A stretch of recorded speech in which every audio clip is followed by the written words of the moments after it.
اللہ اکبر۔ السلام علیکم ورحمۃ اللہ وبرکاتہ۔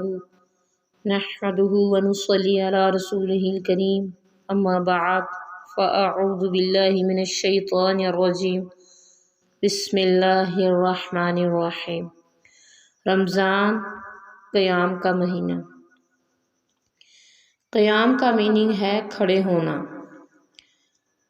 کھڑے ہونے کا مطلب یہاں پہ کسی قطار میں کھڑے نہیں ہونا ہے، کسی بینک کی قطار میں یا پھر اسکول کی اسمبلی میں یا پھر بل جمع کرواتے ہوئے کھڑا نہیں ہونا۔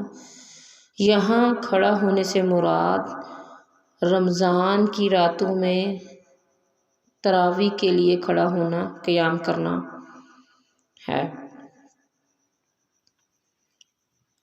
نماز تراویح جو ہے وہ صرف اور صرف رمضان میں ہی پڑھی جاتی ہے، سال کے اور کسی دن یا مہینے میں نہیں پڑھی جاتی، یہ صرف اور صرف رمضان کے لیے ہی خاص ہے۔ اور یہ مسنون عمل ہے، نبی کریم صلی اللہ علیہ وآلہ وسلم نے خود صحابہ اکرام کو صرف 3 دن نماز تراویح جماعت کے ساتھ پڑھائی تھی۔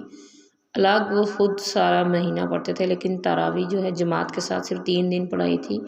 اس کی وجہ یہ بیان کی گئی ہے کہ آپ صلی اللہ علیہ وسلم نے فرمایا کہ کہیں یہ میری امت پر فرض نہ ہو جائے۔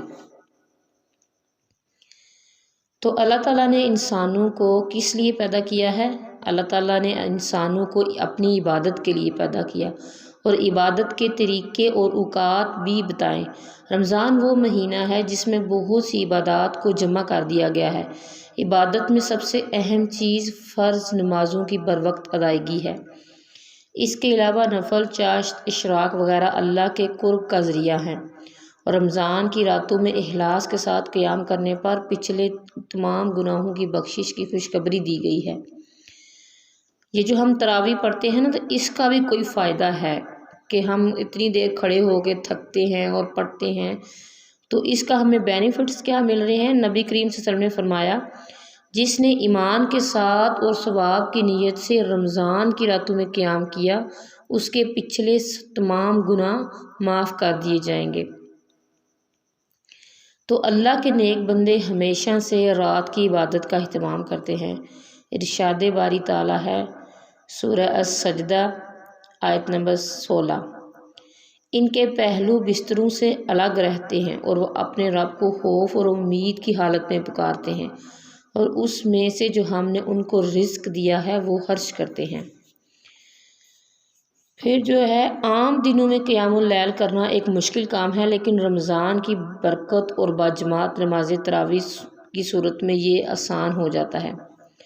متقین کی صفات بیان کرتے ہوئے اللہ تعالیٰ نے فرمایا، سورہ الذاریات آیت نمبر 17 اور 18، وہ رات کو کم سوتے ہیں اور سحر کے وقت استغفار کرتے ہیں۔ رسول صلی اللہ علیہ وسلم نے فرمایا، فرض نماز کے بعد افضل ترین نماز رات کی نماز ہے۔ ابو امامہ رضی اللہ عنہ سے روایت ہے، رسول صلی اللہ علیہ وآلہ وسلم نے فرمایا،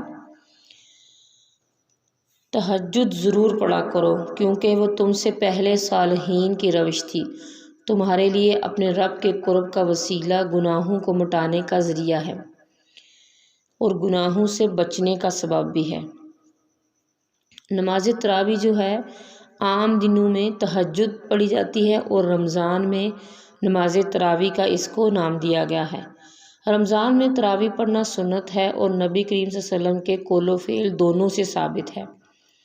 آپ صلی اللہ علیہ وسلم اپنے صحابہ کو بھی قیام رمضان کی ترغیب دیتے تھے۔ تراویح جماعت کے ساتھ پڑھنا افضل ہے کہ الگ الگ پڑھنا افضل ہے؟ تو تراویح جو ہے جماعت کے ساتھ پڑھنا زیادہ افضل ہے۔ آپ صلی اللہ علیہ وسلم نے اپنے گھر والوں اور بیویوں کو بھی تراویح کی جماعت میں شریک کیا اور طویل قیام کیا، خصوصی آخری عشرے میں رات کے قیام کے لیے جگایا۔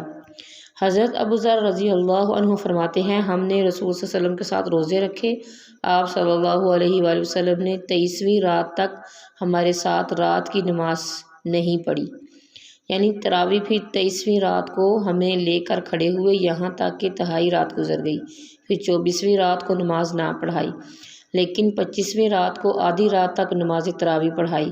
ہم نے عرض کیا یا رسول اللہ صلی اللہ علیہ وسلم، ہماری آرزو تھی کہ آپ صلی اللہ علیہ وسلم باقی رات بھی ہمارے ساتھ نوافل پڑھتے۔ آپ صلی اللہ علیہ وسلم نے فرمایا جو شخص امام کے ساتھ اس کے فارغ ہونے تک نماز میں شریک رہا اس کے لیے پوری رات کا قیام لکھ دیا گیا۔ پھر آپ صلی اللہ علیہ وسلم نے 27ویں رات تک نماز نہ پڑھائی۔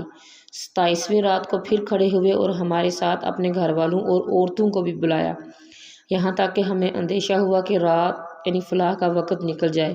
راوی کہتے ہیں میں نے ابو ذر سے پوچھا فلاح کیا ہے؟ انہوں نے فرمایا سحری کا وقت۔ یہ سنن ترمذی کی حدیث ہے۔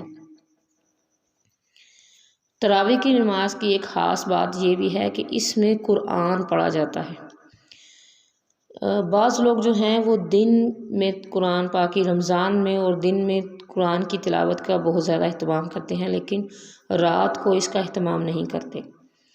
اس کے بارے میں امام ابن رجب رحمہ اللہ فرماتے ہیں کہ نبی کریم صلی اللہ علیہ وسلم اور جبرائیل علیہ السلام آپس میں قرآن مجید کا دور رات کے وقت کیا کرتے تھے، تو یہ اس بات کی دلیل ہے کہ رمضان کی راتوں میں بہت زیادہ تلاوت کرنا مستحب ہے۔ تو جو حافظ ہوتے ہیں وہ تو قرآن جو ہے تراویح میں پڑھ سکتے ہیں۔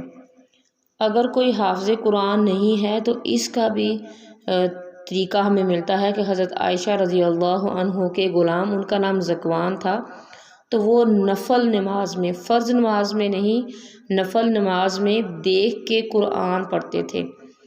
تو اس یعنی پھر کہا جاتا ہے کہ حضرت عائشہ نے ان کو منع نہیں فرمایا، اس کا مطلب ہے کہ یہ کام ہم کر سکتے ہیں۔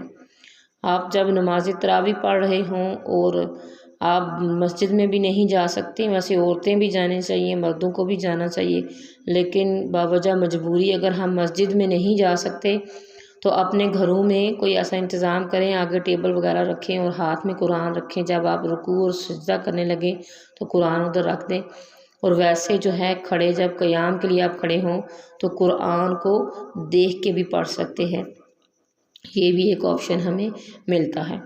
اور نماز تراویح قرآن کے ساتھ ہی افضل ہے۔ تو پھر یہ بات ہے کہ نماز تراویح کے علاوہ ہم اور کون کون سے نفل نماز جو ہیں پڑھ سکتے ہیں۔